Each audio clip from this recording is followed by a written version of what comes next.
Good morning student. આજે ફરી એકવાર યુનિટ એન્ડ ડાયમેન્શનમાં આપનું હાર્દિક સ્વાગત છે.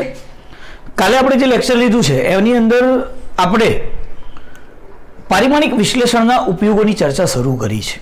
એક ઉપયોગ આપણે ભણી ચૂક્યા કે આપેલ કોઈપણ ભૌતિક સમીકરણ એ પારિમાણિક દ્રષ્ટિએ યથાર્થ એટલે કે સાચું છે કે નહીં એ આપણે પારિમાણિક સૂત્રોની મદદથી ચકાસી શકીએ અને આપણે કાલે ચકાસ્યા પણ છે.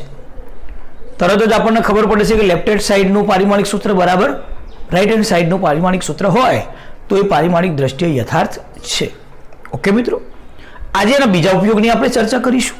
ઉપયોગ છે બે જુદી જુદી એકમ પદ્ધતિ. સમજો કે કોઈ એમકેએસ પદ્ધતિ છે, કોઈ સીજીએસ છે. તો પદ્ધતિ જુદી જુદી, વસ્તુ એક જ. તો કોઈ જુદી જુદી એકમ પદ્ધતિમાં કોઈ ભૌતિક રાશિના એકમો વચ્ચેનો સંબંધ મેળવી શકાય. કહેવાનો અર્થ એમ છે કે બળનો એક્ઝામ્પલ તમને એક ચર્ચા કરીએ આપણે કે ભાઈ બળનો એમકેએસ અને સીજીએસ એકમ વચ્ચેનો સંબંધ શું? તો રાશિ તો એક જ બળ. તો સૌથી પહેલા સંબંધ ચકાસવા માટે જે રાશિની વાત ચાલે છે એનું તમે પારિમાણિક સૂત્ર લખી નાખો. તો કાલે આપણે ભણ્યા છીએ ને આપણને યાદ છે કે બળનું પારિમાણિક સૂત્ર 112 m1 l1 t-2, રાઈટ? તો એ બળનું પારિમાણિક સૂત્ર છે. હવે મારે એમકેએસ અને સીજીએસ નો સંબંધ ચકાસવો છે તો હું માત્ર આટલું જ કામ કરીશ કે એક બાજુ એમકેએસ પદ્ધતિ લખીશ અને એક બાજુ સીજીએસ પદ્ધતિ લખીશ. બંને ઇક્વલ કરવાની છે. ખાલી તમારે ધ્યાન શું રાખવાનું કે ચલો એમકેએસ માં દ્રવ્યનો એકમ એમ એટલે કિલોગ્રામમાં છે, ચલો થઈ ગયું. એલ લેન્થ મીટરમાં છે અને ટી એટલે કે એસ સમય, બરાબર ને? એટલે ટી સમય સેકન્ડમાં છે, તો આ સેકન્ડમાં છે. મારે સામે શું કરવાનું છે તો કે એમકેએસ અને સીજીએસ નું રિલેશન જોઈએ છે. આ એમકેએસ છે, કિલોગ્રામ મીટર અને સેકન્ડ એમકેએસ છે, બરાબર? સીજીએસ માં રિલેશન જોઈએ તો શું થશે તો કે મીટરના કિલોગ્રામ કેટલા, સોરી 1 કિલોગ્રામના ગ્રામ કેટલા. અહીંયા લખીશું સીજીએસ છે, આપણે જાણીએ છીએ સેન્ટીમીટર, ગ્રામ અને સેકન્ડ. તો માસ કિલોગ્રામમાં હોય તો અહીંયા શેમાં હશે? ગ્રામમાં. તો કે આપણે જાણીએ છીએ કે કિલોગ્રામ બરાબર 10³ ગ્રામ, 1 કિલોગ્રામ બરાબર 1000 ગ્રામ, રાઈટ? પણ માસ માટે તો એમ જ રહેશે. સમજો છો વાતને? લેન્થ માટે તો એલ જ રહેશે, પણ કહેવાનો મતલબ કે અહીંયા મીટરમાં દર્શાવ્યું હતું તો અહીંયા સેમીમાં દર્શાવીશું. તો 1 મીટર બરાબર 100 સેન્ટીમીટર 10⁻²⁰ સેન્ટીમીટર. તો આ સીજીએસ માં આવી ગયા આપણે. લેન્થ તો લેન્થ જ છે. સમય માટે દર્શાવીશું તો કે સેકન્ડ. અહીંયા પણ સીજીએસ માં પણ સેકન્ડ, તો કંઈ કરવાની જરૂર નથી, સેકન્ડ જ છે. ટી તો ટી જ છે. હવે કેવી રીતે રિલેશન લાવીશું તો કે આ એમકેએસ છે, આ સીજીએસ છે. પારિમાણિક વિશ્લેષણનો ઉપયોગ કરો. એમકેએસ માં તમે પારિમાણિક વિશ્લેષણ લખ્યું છે m1 l1 t-2. કોનું પારિમાણિક સૂત્ર છે ભાઈ? બળનું. આ એમકેએસ માં. એને સીજીએસ માં લખવું હોય તો સીજીએસ માં એમ ના બદલે એમ નથી લખાતો. જુઓ અહીંયા મીટર માસ કિલોગ્રામમાં હોય તો એમ છે, પણ ગ્રામમાં ફેરવો છો તો 10³ એમ છે, તો એ ત્યાં લખવાની છે 10³ એમ, રાઈટ? એ જ રીતે એલ કેટલી છે? 10² એલ. અને સમય ટી માટે તો કોઈ પ્રશ્ન છે જ નહીં, 1 જ મિનિટ. અહીંયા જ્યારે ઘાતાંક હોય તો આપણે આ બાબતનું ધ્યાન રાખીશું. m1, right? 1 ઘાત છે તો 1. એલ લખો તો એની પણ ઘાતાંક લખીશું 1. અને ટી લખશો તો ટી તો ટી જ છે, તો એનો કોઈ પ્રશ્ન છે નહીં, તો t-2. ક્લિયર? ઓકે. અહીંયા જરા ઘાતાંકનું સોલ્યુશન આપી દો. 10³ m1, 2 × 2 10² l1 અને આ t-2. તો 10³ અને 2, 10 ની કેટલી ઘાત થશે? 5 ઘાત m1 l1 t-2. અહીંયા જોઈ લો, બંને બાજુ પારિમાણિક સૂત્ર સરખું થઈ ગયું. આ એમકેએસ માં હતું, આ તમે સીજીએસ માં કન્વર્ટ કર્યા. આગળ કેટલી ઘાત ગુણાઈ? તો ગુજરાતીમાં આવું લખી શકું કે બળનો એમકેએસ એકમ બરાબર 10⁵ અને બળનો સીજીએસ એકમ. આ તમે રિલેશન લાયા છો. કેટલું ઈઝી છે જોઈ લો, કશું જ કરવાનું નથી. જે ઘાત છે ખાલી ફેરવી દેવાની છે. હવે વાત થાય કે અમે બળના એમકેએસ એકમને ઓળખીએ છીએ તો કે હા, બળનો એમકેએસ એકમ તમે ઓળખો છો ને, ન્યૂટન, એને તમે ઓળખો છો તો બળનો એમકેએસ એકમ શું છે? ન્યૂટન. અને એનો સીજીએસ એકમ તમારી માટે હવે નવી વસ્તુ છે, એનો સીજીએસ એકમ છે ડાઇન. શું એકમ છે? ડાઇન. તો એમકેએસ એકમ એનો ન્યૂટન હતો, જેને તમે બીજી ભાષામાં 1 ન્યૂટન ઇઝ ઇક્વલ ટુ આવું ભણી ગયા છો, કિલોગ્રામ મીટર પ્રતિ સેકન્ડ સ્ક્વેર. તો 1 newton is equal to kilogram metre પ્રતિ સેકન્ડ સ્ક્વેર. ક્લિયર? ડાઇનનું રિલેશન જોઈએ છે તો પણ મળી ગયું. કેટલી ઘાત થશે? 1 ન્યૂટન ઇઝ ઇક્વલ ટુ 10⁵ ઘાત ડાઇન. એમસીક્યુ માટે પણ કામનું છે. અને આ એમકેએસ અને સીજીએસ એકમનું રિલેશન છે. Newton is equal to 10⁵ dyne. Ready? એ કામ તો તમે અહીંથી પણ કરી શકો છો, પણ આ પારિમાણિક વિશ્લેષણથી કર્યું છે એટલે એનો ઉપયોગ છે. બાકી તમે અહીંયા સીધું જ કિલોગ્રામના 10⁵ ગ્રામ અને મીટરના 10⁵ સેન્ટીમીટર તો મૂકો તો સીધી 10⁵ તમને મળી જશે, ગ્રામ, સેમી અને સેકન્ડ તો પણ ચાલે છે. એક જ લીટીમાં આન્સર આવશે. પણ આ સ્પેશિયલ પારિમાણિક વિશ્લેષણનો ઉપયોગ છે. તો પારિમાણિક વિશ્લેષણથી સાબિત કરવાનું કહેશે તો પારિમાણિક સૂત્રનો ઉપયોગ કરીને સાબિત કરવાનું છે. રાઈટ? એવું જ એક બીજું એક્ઝામ્પલ છે. એટલે એક વસ્તુ આપણી પાસે નવી છે. બળનો એમકેએસ એકમ ન્યૂટન, એનું સીજીએસ એકમ ડાઇન, બંનેનું રિલેશન છે 1 newton is equal to 10⁵ dyne. Okay, બીજું એક એક્ઝામ્પલ જોઈએ આપણે, કાર્ય. તો કાર્યનો પણ એમકેએસ અને સીજીએસ એકમનું રિલેશન જોઈએ છે. કાર્યનો એમકેએસ એકમ તમે જાણો છો, હું લખી દઉં તમારા માટે. તો કાર્યનો એમકેએસ એકમ જૂલ છે. બરાબર? અહીંયા મેં નહોતું લખ્યું, અહીં લખી દીધું છે ને અહીંયા પણ લખવું હોય તો હું લખી દઉં છું કે ભાઈ બળનો એમકેએસ એકમ ન્યૂટન છે અને એ જ બળનો સીજીએસ એકમ જો તમારે લખવો હોય તો એ ડાઇન છે. તમે એ બંને વચ્ચેનું રિલેશન મેળવ્યું છે. અહીંયા પણ મારી જોડે કાર્યનો સીજીએસ એકમ મારે લખવો હોય તો એ અર્ગ છે, એટલે એ પણ તમારી માટે હવે મહત્વની વસ્તુ છે, અર્ગ. રાઈટ? તો તમારે બંને વચ્ચેનું રિલેશન જોઈએ છે, જૂલ અને અર્ગ વચ્ચેનું. કેવી રીતે લાવીશું? તો શરૂઆત મેં કહ્યું એમ, સૌ પહેલા કશું જ કરવાનું નથી, કાર્યનું પારિમાણિક સૂત્ર લખી નાખો.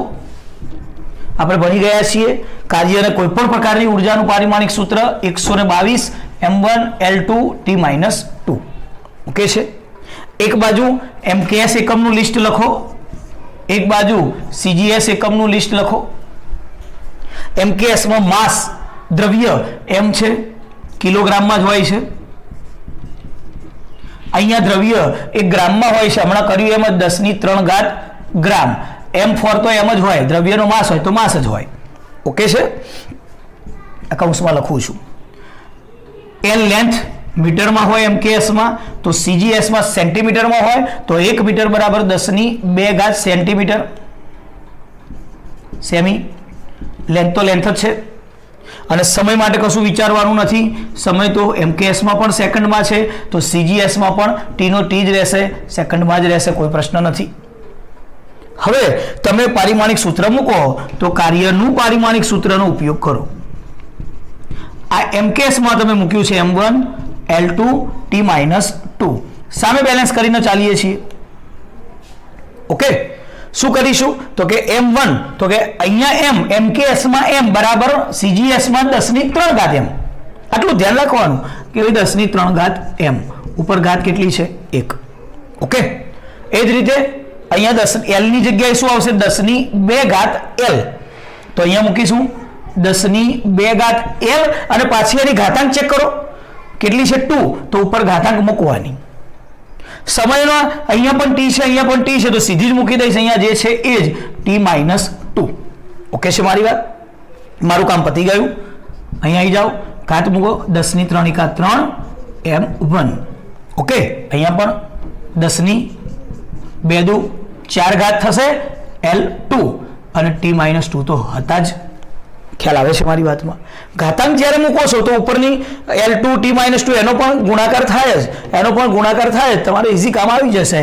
તો 4 ને 3 10 ની કેટલી ઘાત થશે? 7 m1 L2 T-2. તો શું રિલેશન મળ્યું? આ બાજુ એમકેએસ હતું તો કે એમકેએસ એકમ કાર્યનું,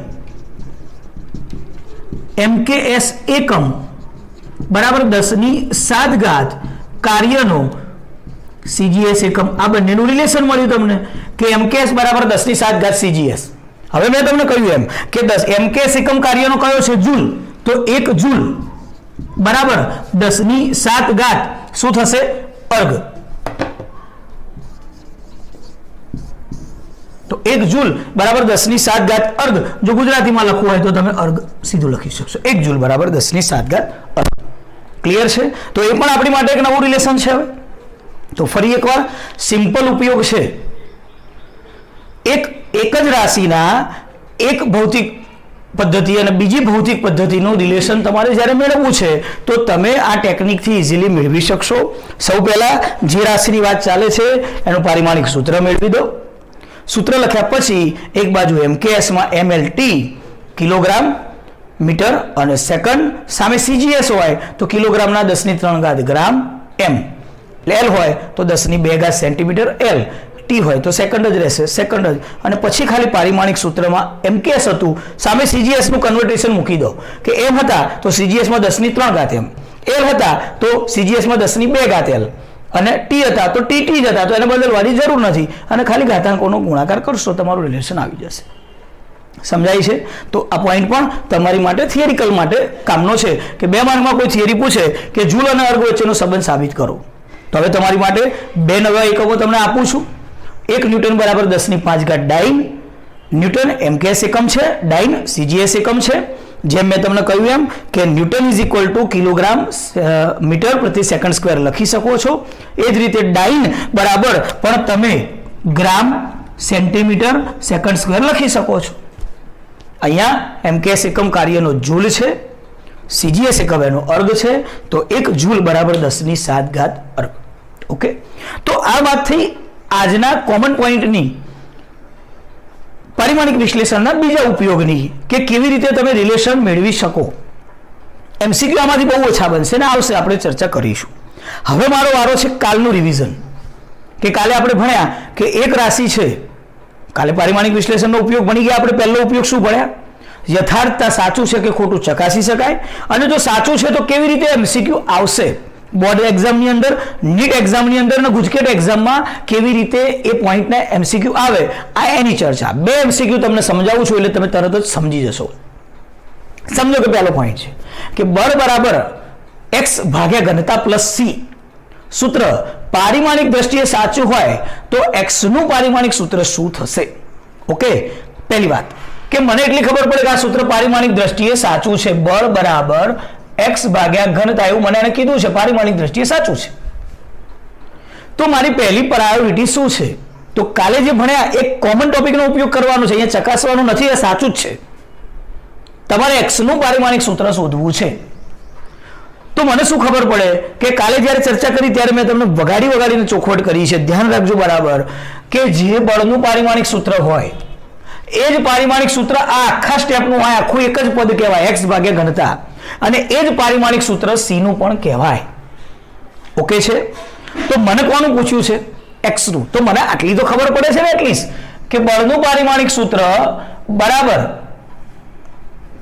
બળનું પારિમાણિક સૂત્ર એના જેટલું જ પારિમાણિક સૂત્ર કોનું થવું જોઈએ? x ભાગ્યા ઘનતાનું પારિમાણિક સૂત્ર. ચલો સમજ્યા મારી વાતને? હવે મારે x નું શોધવું છે તો x ને કરતા કરી દઉં. જેનું શોધવું છે એને હંમેશા કરતા કરી દો તો સીધું થશે x બરાબર શું થશે? બળનું પારિમાણિક સૂત્ર તો હતું જ, અને આ ઘનતા આમ જશે તો ગુણ્યા ઘનતાનું પારિમાણિક સૂત્ર મૂકીશ એટલે મને અહીંયા x નું પારિમાણિક સૂત્ર મળી જશે. સમજો છો? એક જ લીટીનું કામ. ચલો બળનું પારિમાણિક સૂત્ર ભણી ગયા, m1 L1 T-2 112. ઘનતાનું પારિમાણિક સૂત્ર તમે ભણી ગયા, કિલોગ્રામ પ્રતિ મીટર ઘન દળ ભાગ્યા કદ. તો તમે જાણો છો m1 L-3 અને T0 આ એનું સૂત્ર છે. ખાલી તમારે ઘાતાંકોનું જ કામ કરવાનું છે, તમારો ફાઇનલ આન્સર થશે. m ની 1 અને 1 2 થશે તો m2, L ની જોઈ લો -3 અને +1 તો કેટલી થશે? L ની -2 થશે, અને T ની -2 છે તો T રહેશે -2. ક્લિયર છે મારી વાત? તો x નું પારિમાણિક સૂત્ર તમારી સામે છે, m2 L-2 T-2. આ બાબત આપણે ખાસ ધ્યાન રાખીશું કે જ્યારે સરવાળાનું રિલેશન હશે, અહીંયા મને ક્વેશ્ચન કર્યો નથી, પણ જો કોઈ મને એમ કહે કે સી નું પારિમાણિક સૂત્ર શોધો, તો મારે વિચારવાનું જ નથી. જે બળનું છે એ x ભાગ્યા ઘનતાનું છે, એ જ સી નું છે, તો સી નું પારિમાણિક સૂત્ર એટલે બળનું સીધું જ m1 L1 T - 2 કરી શકો છો. ક્લિયર? આ પ્રકારના MCQ વધારે આવશે. હા, લકબાઈ ચાન્સ મારાથી સાદુરૂપમાં કોઈ પ્રોબ્લેમ થઈ જાય અને ઘાતાંકો ગણવામાં ભૂલ થાય તો તમે સમજી શકો છો, તો એવું કામ તમે હવે સ્વીકારી શકો છો, રાઈટ? પણ લગભગ ભાગ્યે જ ક્યાંક ભૂલ થશે તો એ તમે જરા સ્વીકારજો, ક્યારે બી થાય. ઓકે, ચલો નેક્સ્ટ વાત કરીએ. એવું જ એક બીજું એક્ઝામ્પલ છે મારી પાસે. v બરાબર AT plus B/T plus C plus V0. તમને કહી દીધું છે કે પારિમાણિક દ્રષ્ટિએ યથાર્થ છે, તો તમને કહ્યું એનું પારિમાણિક સૂત્ર, બીનું પારિમાણિક સૂત્ર અને સીનું સૂત્ર મેળવો. તમે ખાલી કેટલાને ઓળખો છો, જેનું ડેફિનેશન એમને આપી છે ધ્યાન રાખવાનું છે કે v વેગ છે તો હું વેગને ઓળખું છું, t સમય છે મતલબ t સમયને હવે ઓળખું છું, અને V0 એ પ્રારંભિક વેગ છે તો એટલાનો ઉપયોગ કરી શકીશ. પહેલી વાત કે મારી જોડે આ સૂત્ર છે, હું મૂકી દઉં છું.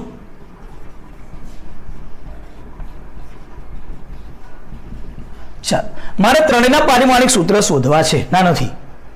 મને શું ખબર પડે કે હું મારી જાતને આટલો પ્રશ્ન કરી શકું કે જે v નું પારિમાણિક સૂત્ર થાય ને ભાઈ, એ જ પારિમાણિક સૂત્ર AT નું થાય, એ જ પારિમાણિક સૂત્ર આખું સ્ટેપ પ્લસ થી જોડાયેલું છે, પ્લસ થી, આ પ્લસ થી અને આ પણ પ્લસ થી, ધ્યાન રાખજો. તો B/T પ્લસ C નું થાય અને એ જ પારિમાણિક સૂત્ર V0 નું થાય. ઓકે છે? તો તમને ખબર પડી ગઈ કે સર હવે મારે v નું અને આ બંનેનું પારિમાણિક સૂત્ર સરખું છે, t જાણું છું, v જાણું છું, એ શોધવો છે. ચલો પહેલું કામ પૂરું કરી દઉં તો મને આટલી ખબર પડશે. અહીંયા ખાસ ધ્યાન રાખજો, v નું પારિમાણિક સૂત્ર બરાબર AT નું પારિમાણિક સૂત્ર. ચાલો, તમારે કોનું શોધવું છે મને એમ કહો તમે. અચ્છા, તમારે એનું શોધવું છે તો હમણાં કર્યું એમ, જેનું શોધવું છે એને કરતા કરી દો ને. તો એનું પારિમાણિક સૂત્ર તમારે શોધવું છે, એને કરતા કરો તો v/ શું થશે? t. આનું પણ પારિમાણિક સૂત્ર લખવું પડે અને આનું પણ પારિમાણિક સૂત્ર લખવું પડે. અને ના લખો, MCQ હોય તો આવું પાછળ લખવાની જરૂર નથી, સીધું કરી દેવાનું. v બરાબર AT, તો એ શોધવો છે તો v/t. ચલો, v નું પારિમાણિક સૂત્ર મૂકો, વેગ અંતર ભાગ્યા સમય, L1 T - 1, રાઈટ? નીચે t નું મૂકો તો t નું શું થશે? T1, સમયનું T1. સીધો આપણો આન્સર આવી જશે, ઘાત ઉપર જશે તો L1 અને એક ઘાત ઉપર જશે તો -T - 2. ચલો, એનો જવાબ મને મળી ગયો, એક આન્સર મારી સામે છે, L1 T - 2. કેટલું ઇઝી કામ છે. પણ કોન્સેપ્ટ કે જ્યારે સરવાળા બાદબાકીના રિલેશન છે, આખા સ્ટેપના પારિમાણિક સૂત્રો સરખા થશે. હવે વાત છે કે અહીંયા તો કે સર અઘરું કામ છે, બી પણ શોધવાના છે, સી પણ શોધવાના છે, પણ કશું અઘરું નથી. તમે પેલા સી ઉપર નજર કરજો. આ આખું સ્ટેપ સરવાળાથી જોડાયેલું છે, મને એમ કહો તમે, t પ્લસ સી. હા કે ના? તો જે t નું પારિમાણિક સૂત્ર હોય એ જ સી નું હોય ને, બંને સરવાળાથી જોડાયેલા છે, તો t નું પારિમાણિક સૂત્ર એ જ સી નું પારિમાણિક સૂત્ર થાય. ક્લિયર? તો મારે તો સી નો જવાબ તો મને ઈઝી મળી ગયો. અહીંયા સી નું પારિમાણિક સૂત્ર બરાબર t નું પારિમાણિક સૂત્ર. સમજો છો વાતને? તો t નું તો આવડે છે ને, T1. આ બીજો જવાબ મળી ગયો મને, સી નું પારિમાણિક સૂત્ર મળી ગયું. ચલો, ઓકે છે. હવે શું કરીશું? તો કે હવે આનો વારો બીનો. ક્લિયર? આખું સ્ટેપ ઉઠાવો, હમણાં જેવું ઉઠાવ્યું હતું એમ. આ બાજુ v છે, જો હવે હું પાછળ લખતો નથી, પારિમાણિક સૂત્ર સીધું તમને ખબર પડશે. આ બાજુ આખું સ્ટેપ B/T પ્લસ C. કોનું શોધવું છે મને એમ કહો? બીનું શોધવું છે ને, તો તમે બીને કરતા કરી દો. ચલો, બીને કરતા કરું છું એટલે બીનું પારિમાણિક સૂત્ર બરાબર મારે શું કરવાનું છે સાહેબ? આખું સ્ટેપ ગુણાશે, આવું થશે. જુઓ, v નું પારિમાણિક સૂત્ર ગુણ્યા t પ્લસ c નું પારિમાણિક સૂત્ર. રેડી? ઓકે. હવે વિશેષ ધ્યાન રાખજો, v નું પારિમાણિક સૂત્ર તો તમને આવડે છે, L1 T - 1 લખી દો. તમે ભૂલ અહીંયા કરશો, t નું પણ લખશો ને c નું પણ લખશો. ના મિત્રો, આ જુઓ, t પ્લસ c છે, આખું સ્ટેપ એક જ છે, t પ્લસ c. 2 મીટર વત્તા 5 મીટર 7 મીટર જ થાય તો એકમ તો મીટર જ રહે. મીટર વત્તા મીટર, મીટરનો વર્ગ ના થઈ જાય, મીટર જ રહે. તો t પ્લસ c નું પારિમાણિક સૂત્ર આખું એક જ આવશે. કયું આવશે? T1. જે t નું છે એ જ c નું છે અને એ જ આખા પદનું છે, t પ્લસ c. સમજો છો ને મારી વાતને? જે t નું પારિમાણિક સૂત્ર છે એ જ c નું છે અને એ જ આખા પદનું છે, t પ્લસ c. ઓકે? તો તો હું લખી શકું છું ટી પ્લસ સી એનું પારિમાણિક સૂત્ર T1, તો T1 જતા રહેશે, મારો આન્સર આવશે L1. તો મને ત્રીજાનો આન્સર પણ મળી ગયો કે બી જવાબ છે તો બી માટે આવશે L1. સમજો છો? તો આ જે ભણ્યા પારિમાણિક સૂત્ર સાચું હોય તો કેવી રીતે તમે એના અચળાંકો અથવા તો અજ્ઞાત સંખ્યાના પારિમાણિક સૂત્રો મેળવી શકશો? આ એક કોમન એમસીક્યુ છે. આ પ્રકારના એમસીક્યુ તમને નીટની અંદર પણ જોવા મળશે અને ગુજકેટમાં પણ જોવા મળશે. તો ઇઝીલી આપણે એના સોલ્યુશન આપી શકીએ છીએ. એક જ પોઈન્ટ ઉપર ધ્યાન રાખજો, સરવાળા બાદબાકીથી જે પદ જોડાયા છે એ આખાના પારિમાણિક સૂત્ર સેમ જ હોય છે. બરાબર? તો આનું પારિમાણિક સૂત્ર, આનું બધા એક જ, અને એનો જ ઉપયોગ કરી અને આપણે આપણા કામ કરીએ છીએ. હજી પણ વધારે એમસીક્યુ આપણે રજૂ કરીશું, પણ હજી પારિમાણિક વિશ્લેષણનો ત્રીજો ઉપયોગ બાકી છે અને ડિસ્કસ કરીશું, અને પછી જી નીટના એક્ઝામ્પલની આપણે વધુ ચર્ચા કરીશું. ફરી મળીશું. Thank you.